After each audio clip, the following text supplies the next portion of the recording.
At the Egyptian National Museum in Cairo, there is a renewed interest in all things Egyptian. A new exhibit on ancient Egypt is set to open this Saturday at the Norton Museum in West Palm Beach.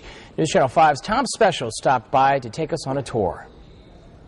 This exhibition, called To Live Forever, Egyptian Treasures from the Brooklyn Museum, shows the different strategies that people used from rich to poor in acquiring the objects they needed for their tombs. I mean, there are 122 objects from ancient Egypt that represent the very beginning of Egyptian history, 3500 BC, to the first century. It's a complete look at Egyptian history and a very important part of ancient Egyptian culture, the preparation for eternal life in the next world.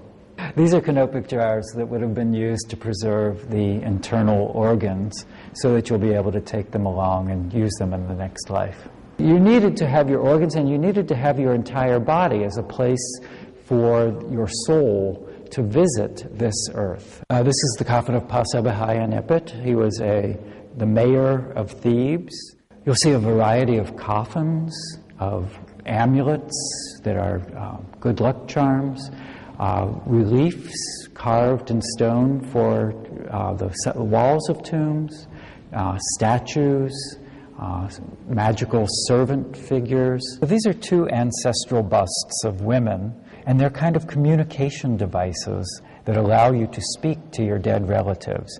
Both rich and poor people were able to have the same kinds of objects. So, for example, you'll see a mummy mask made for a rich person, made out of plaster that's been completely covered with gold, and a mummy mask next to it made out of clay for a middle-class person. And on the back, you can actually see the fingerprints of the craftsmen who made it.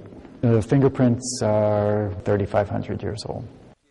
And if you have an interest in the afterlife, at least from an ancient Egyptian perspective, you can check out the exhibit at the Norton from February 12th through May 8th.